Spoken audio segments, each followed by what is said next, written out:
नमस्कार दोस्तों, मेरा नाम है अनुपम मिश्रा और आप सभी लोगों का द टाइम फ्रेम में एक बार फिर से बहुत बहुत स्वागत है। दोस्तों, मेरे सामने इस समय ओपन है निफ्टी का डेली चार्ट। मैं एक बार ड्राइंग को ओपन करके आप लोगों को दिखाना चाहता हूं ताकि आप लोग को एक आइडिया लग जाए जिस चीज़ के ऊपर हम लोग बात करने वाले हैं। ये देखिए दोस्तों, हम लोग ने बात क्या किया था कि हमें आज की मार्केट कैसी दिखाई देगी, ऊपर चलते हुए नज़र आएगी। ठीक है, ऊपर चलते हुए नज़र आएगी। लेकिन बाद में जाके क्या हुआ, मैं अगर आपको डायरेक्ट 15 मिनट का चार्ट दिखा दूं तो ये देखिए, मार्केट यहाँ से शुरू होती है 23 तारीख की और यहाँ पे एक बहुत अच्छा रेंज बनाती है। रेंज बनाने के बाद वो सीधे ऊपर की तरफ निकलना चालू करती है। ठीक ठाक जा रही थी मार्केट, लेकिन ये वापस इस तरफ आ गई और ये जो इस तरफ का इसका वापसी का फॉर्मेशन है, इसमें कोई आश्चर्यचकित वाली बात नहीं है। मार्केट का फॉर्मेशन होता है, मार्केट इसी तरीके से चलता है। ये कुछ नहीं, एक हाफ पैटर्न का थर्ड लेग था, ज़्यादा कुछ नहीं था। ठीक है, हम लोग दोबारा डेली चार्ट पे जाते हैं बात करने के लिए। मैं ड्राइंग को ओपन रहने देता हूँ क्योंकि ठीक भी लग रहा है और आप लोग को समझ में भी आएगा। अगर हम लोग इस हिस्से को देखें तो हम बहुत करीब हैं सपोर्ट लेवल के। ये जो हिस्सा आपको नज़र आ रहा है नीचे की तरफ, ये कैसा है? ये एक सपोर्ट है। ठीक है, ये एक सपोर्ट की तरीके से नज़र आ रहा है और पता नहीं क्यों मुझे ऐसा लग रहा है कि यहाँ से, अगर मैं अपनी बात करूँ तो मैं यहाँ से सेलिंग को प्रेफर नहीं करूँगा। मैं यहाँ से सेलिंग को प्रेफर नहीं करूँगा क्योंकि हम बहुत सपोर्ट के नियर बाई हैं। पहली चीज़, सपोर्ट लेवल के बहुत नियर बाई हैं और सपोर्ट पे सेलिंग हम लोग किस तरीके से करते हैं, बीआरसी के फॉर्मेशन के बात करते हैं। ठीक है, सपोर्ट पे सेलिंग होता क्या है कि इस तरीके के कैंडल इसलिए आते हैं मार्केट में, जहाँ तक मैं सोच पा रहा हूँ, मैं गलत भी हो सकता हूँ, पहले ही आपको बता दूँ कि इस तरीके के फॉर्मेशन छोटे स्टॉप लॉस के लिए आते हैं दोस्तों। कि अगर मार्केट, सपोज फर्ज कीजिए कि मार्केट इतना बड़ा कैंडल बना देता, आज ऊपर ही रहता, और आप यहाँ पे एंट्री करते, जैसे कुछ लोग होते हैं ना वो डेली चार्ट को देखने के बाद एंट्री करते हैं, आप यहाँ एंट्री करते तो ऐसा आपका यहाँ कहीं नीचे सपोर्ट लेवल के आसपास या इस कैंडल के नीचे कहीं जाके बनता, या जैसा भी मार्केट आज का कैंडल बनाता। लेकिन इस तरीके से क्या होता है कि जैसे ही अब यहाँ मार्केट में, पता है क्या है, मार्केट में आपको दो लेवल मिल गए हैं। दो लेवल कौन से मिल गए? हम दोनों लेवल पे हम लोग बात कर लेते हैं और इसकी मार्किंग कर लेते हैं। ये जो हिस्सा आप देख रहे हैं, यानी रेड कैंडल का जो क्लोज है, रेड कैंडल का जो क्लोज है और ग्रीन कैंडल का जो क्लोज है, ये आज वाली कैंडल के जो क्लोजिंग पॉइंट है, ये दोनों हिस्से, तो ये हिस्सा क्या होगा, यहाँ पे एक रेजिस्टेंस जैसा फॉर्मेशन होगा।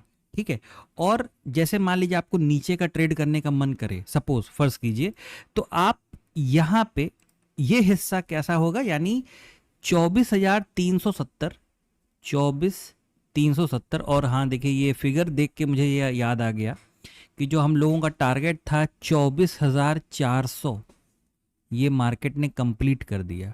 ठीक है, और शायद कल ही मैंने अपने वीडियो में क्लिप आपको दिखाई थी, और शायद वो 16 अक्टूबर का वीडियो था। 16 अक्टूबर या उससे भी पहले का रहा होगा मेरे ख्याल, मुझे एग्जैक्टली नहीं डेट याद आ रही है। हम लोगों ने बात की थी कि हम 24,400 या 24,000 तक आने वाले वक्त में हम आ सकते हैं, तो पहला लेवल तो अचीव हो गया। ठीक है, तो इस चीज़ को अगर हम थोड़ा सा देखें, समझे दोस्तों, तो यहाँ पे क्या हो सकता है, जो 24,370 हमारे लिए एक सपोर्ट की तरीके से काम करेगा। और थोड़ा सा मुझे जूम करके इसलिए दिखाना पड़ रहा है क्योंकि पूरा चार्ट इसमें आ नहीं पा रहा है। ठीक है, और 24,470 ये हिस्सा, ये 24,470 ये हिस्सा हमारे लिए कैसा काम करेगा, एक रेजिस्टेंस के तरीके से, और ये वाला एक सपोर्ट की तरीके से काम करेगा। देखिए, जब तक आप इसके नीचे उतरिएगा मत। सेलिंग के बारे में देखिए, सेलिंग के बारे में मैं बहुत ज़्यादा इस तरफ पता नहीं क्यों मेरा मन नहीं है, लेकिन ठीक है, एक लेवल तो हम लोग के दिमाग में होना चाहिए ना कि भाई अगर ठीक है मार्केट इसके नीचे आ गया और अगर कोई सेलिंग करना चाहे तो वो सेलिंग कर सकता है फिर से 24,270 या 280, यानी यहाँ से यहाँ तक कितने पॉइंट आपको मिल जाएंगे, 100 पॉइंट। ठीक है, लेकिन कोशिश यही रखेंगे कि मार्केट जब इस रेजिस्टेंस को क्रॉस करेगा ऊपर की तरफ, ठीक है, तो हमें शायद वापस, अब मैं चार्ट को थोड़ा सा ऑटो मोड पे ले आता हूँ, ये देखिए। ठीक है, अगर मार्केट यहाँ इस रेजिस्टेंस को क्रॉस करता है तो शायद हम दोबारा फिर कल की डेट में ऊपर की तरफ जाने का सोच सकते हैं, क्योंकि ये जो 500 पॉइंट का, माफ़ कीजिएगा, ये जो 500 पॉइंट का मूव आया है ना, 500, आज सुबह 100 पॉइंट नीचे खुले तो 600 पॉइंट हो गया। ये 600 पॉइंट का मूव एक तरफा आ जाने के बाद यहाँ पे थोड़ा सा सेलिंग का मूड है नहीं। मार्केट ज़बरदस्ती करवाएगा तो जो लोग करना चाहें वो कर सकते हैं, या जो लोग अपने एनालिसिस पे काम करना पसंद करते हैं वो उस तरीके से काम कर सकते हैं। सीधे चलते हैं 1 घंटे के फ्रेम पे। ये देखिए 1 घंटे के फ्रेम को अगर हम देखें दोस्तों, तो यहाँ पे क्या नज़र आ रहा है कि मार्केट ने हमें यहाँ पे एक हाफ पैटर्न दिया और उसके बाद थर्ड लेग की तरफ बढ़ा। थर्ड लेग की तरफ से बहुत अच्छा मूवमेंट था, ऑप्शन सेलिंग की गई, पुट की माफ़ कीजिएगा कॉल साइड की, बहुत अच्छा यहाँ पे पॉइंट गेन करने को मिला। लेकिन साथ ही साथ ये हिस्सा अब क्या बन गया आपके लिए, एक रेजिस्टेंस बन गया। तो इसी चीज़ की बात मैं कल की डेट के लिए कर रहा हूँ कि अगर मार्केट इस लेवल को दोबारा क्रॉस करता है, यहाँ से उठना चालू करेगा और अगर इसको क्रॉस करता है तो आप यहाँ से एक ऊपर की तरफ का अच्छा मूव शायद हम लोगों को देखने को कल मिल जाए। ठीक है, चलिए ये बात हो गई। अब ये लेवल्स भी आप इन चीज़ों के अगर आप नोट करना चाहें तो नोट कर सकते हैं। जो पहला तो ये तो रेजिस्टेंस ही हो गया, ये हिस्सा पूरा एक प्रकार का रेजिस्टेंस लेवल हो गया। इसको अगर हम क्रॉस कर देते हैं ऊपर की तरफ यहाँ पे, यानी 24,580, देखिए कितने अच्छे लेवल आ रहे हैं। लेवल सब 100 यहाँ 570, 470, 370, नीचे 270, सब 100 पॉइंट पे लगे हुए हैं लेवल। ठीक है, और ऊपर हम अच्छा मूवमेंट यहाँ पे देख सकते हैं, क्योंकि यहाँ पे पता है कौन बैठ गए होंगे, यहाँ पे आके सेलर बैठ गया होगा। भाई सेलर नहीं तो यहाँ पे मार्केट नीचे गिराई होगी। तो अगर मार्केट उसके विपरीत में जाता है तो यहाँ से मार्केट से क्या होंगे, सेलर क्या होंगे, एग्जिट करेंगे और मार्केट को ऊपर का रास्ता दिखाई दे सकता है। ठीक है, चलिए चलते हैं सीधे बैंक निफ्टी की तरफ। ये देखिए बैंक निफ्टी में क्या बात हुई थी, डेली चार्ट लगा लेते हैं एक बार। डेली चार्ट पे हम लोगों ने बात किया था कि हम लोगों को बैंक निफ्टी में कोई छोटा कैंडल देखने को मिलेगा। ठीक है, वो कैसा देखने को मिला, इस तरीके का। लेकिन अगर इस कैंडल को देखेंगे तो देखिए इसने क्लोजिंग कहाँ की, इसने प्रयास जरूर किया, इसने प्रयास किया कि ट्रेंड लाइन के ऊपर किसी तरीके से सस्टेन करें, लेकिन कर नहीं पाया। इस ट्रेंड लाइन को थोड़ा सा सही कर लिया जाए, एक सेकेंड, जी हाँ इस तरीके से। ठीक है, तो इस लेवल के ये जो हिस्सा है ये वाला, ठीक है, इसके ऊपर है ना, इसके ऊपर अगर मार्केट निकलती है तो भी, जैसे आज अगर बैंक निफ्टी की मार्केट अगर आप देखोगे, मैं छोटे फ्रेम पे दिखाता हूँ, देखिए 15 मिनट के फ्रेम पे दिखाता हूँ। ये देखिए ये है आपकी बैंक निफ्टी की मार्केट, ये हाल है मार्केट का। ठीक है, ये हाल है। इतना बुरा हाल निफ्टी का नहीं था, निफ्टी में अच्छे मूवमेंट थे। ठीक है, लेकिन अब वही चीज़ है कि मार्केट ट्रेंड लाइन के नीचे काम कर रहा है। हम 1 घंटे के फ्रेम पे चलते हैं तो क्लैरिटी ज़्यादा आएगी। अगर मार्केट इस हिस्से को क्रॉस करता है नीचे की तरफ, तो यहाँ पे हमारे लिए बेटर रहेगा कि हम किसी छोटे फ्रेम पे, यानी 5 मिनट के फ्रेम पे, हम यहाँ पे एक BRC फॉर्मेशन का वेट करें, है ना। इस लेवल को भी हम लोग यहाँ पे क्या करते हैं, मार्क कर लेते हैं। इस लेवल को हमने यहाँ पे मार्क कर लिया। ठीक है, अब ये लेवल क्या हो गया, 51,150 मान लीजिए। 51,150 का लेवल अगर मार्केट ब्रेक करता है तो सीधे 5 मिनट के फ्रेम पे आएंगे, और 5 मिनट के फ्रेम पे ये देख रहे हैं गहरान काफ़ी नीचे तक आ गई ना। अब ये यहाँ से मार्केट इतनी बड़ी रेंज बना के नीचे अगर आता है, रीटेस्ट करके फिर से आने की कोशिश करता है 5 मिनट 3 मिनट, ठीक है, अपने हिसाब से आप देख लीजिएगा छोटे फ्रेम पे, तो ही आप एक छोटे, याद रखिएगा यहाँ पे ट्विस्ट हो सकता है मार्केट में, बात को बहुत ध्यान से समझिएगा। मार्केट में कल जो है थोड़ा सा ट्रिकी हो सकती है कल की मार्केट। ठीक है, एक छोटा स्टॉप लॉस जहाँ मिलेगा तो ही आप नीचे की तरफ का ट्रेड करिएगा।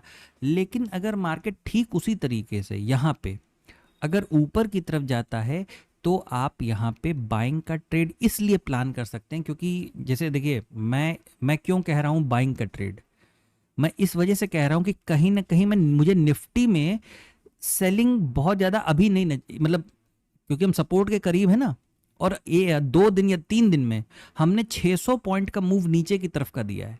तो इस वजह से निफ्टी में मैं सेलिंग करने के लिए राजी नहीं हूं, मतलब मेरा मन नहीं कर रहा है कि मैं सेलिंग करूं, और निफ्टी में नहीं करने का मन कर रहा है। इस वजह से बैंक निफ्टी में भी शायद, क्योंकि भाई दोनों तकरीबन कोशिश यही करते हैं कि साथ में चलें, थोड़ा सा जब पैटर्न के मोड़ आते हैं तो वो दोनों अलग अलग रास्ते पे हो जाते हैं, निफ्टी और बैंक निफ्टी। ठीक है, लेकिन फ़िलहाल यही कोशिश करेंगे कि अगर मार्केट इस हिस्से को ब्रेक करके ऊपर की तरफ चलता है तो ये जो आप रेजिस्टेंस देख रहे हैं, ये वाला, ये जो रेजिस्टेंस देख रहे हैं, हम अपनी मार्केट को यहाँ तक, मतलब बैंक निफ्टी की मार्केट को दोबारा यहाँ तक आता हुआ देख सकते हैं। और वो लेवल कौन से हो सकते हैं? वो लेवल हो सकते हैं दोस्तों, जैसे ये आपका हो गया 51,450 हो गया, ठीक है। फिर इसके ऊपर का तो फिर अभी मैं नहीं डिस्कस कर पाऊंगा, क्योंकि देखना पड़ेगा कि निफ्टी या बैंक निफ्टी दोनों कहीं ऐसा ना हो कि विपरीत चलने लगे, ठीक है। ऐसी सिचुएशन में होता है इस तरीके का, आपने कई बार देखा होगा कि निफ्टी और बैंक निफ्टी दोनों विपरीत चलने लगते हैं। तो देखिए, थोड़ा सा एनालिसिस भी आज जो मैं कर रहा हूँ वो कैसा है, थोड़ा सा ट्रिकी है। ये एनालिसिस अपने आप में थोड़ा सा ट्रिकी है ना। ट्रिकी इन द सेंस कि कैंडलें ऐसी डेवलप हुई हैं ना, जैसे डेली चार्ट पे देखिए आप, एक सेकेंड, डेली चार्ट देखिए आप। डेली चार्ट को अगर आप देखोगे तो ये बिल्कुल थर्ड लेग की तरफ है, ये बिल्कुल कैसा है, थर्ड लेग की तरफ है। लेकिन निफ्टी में थोड़ा सा अ, इस तरीके का मूड माहौल नहीं बन पा रहा कि सेलिंग बहुत अच्छे लेवल पे की जाए, इस वजह से यहाँ पे भी करने में हल्का सा डर लग रहा है, ठीक है। तो शायद मार्केट क्या करे, तो हमें कल की डेट में यहाँ पे इसके बगल में कोई कैंडल इस तरीके का दे दे, और देने के बाद ये हमारा जो ट्रेंड लाइन है वो कैसे हो जाएगा, वो चेंज होके शायद वो इस तरीके का हो जाए, और उसके बाद मार्केट इस चीज़ को डिसाइड कर पाए कि उसे क्या करना है और क्या नहीं करना है, ठीक है। क्योंकि फॉर्मेशन बहुत अच्छा है, ठीक है, फॉर्मेशन बहुत अच्छा है। अगर मार्केट चाहेगा थोड़ा सा, तो थोड़ा सा कल का सेशन ट्रिकी हो सकता है, इस चीज़ का थोड़ा सा आप ध्यान दीजिएगा। दोस्तों, ये था एनालिसिस निफ्टी बैंक निफ्टी का कल के लिए। आशा करता हूँ आपको एनालिसिस समझ में आया होगा। कल निफ्टी की एक्सपायरी भी रहेगी, तो थोड़ा सा सेशन मैं बार बार इस चीज़ को इसीलिए बोल रहा हूँ क्योंकि कहीं ना कहीं कुछ अलग चीज़ें नज़र आ रही हैं चार्ट के ऊपर, इस वजह से मैं आपको इस चीज़ को बार बार रिपीट कर रहा हूँ। दोस्तों, अगर आपको एनालिसिस अच्छा लगे, पसंद आए, तो please like, subscribe and share my channel. धन्यवाद, नमस्कार।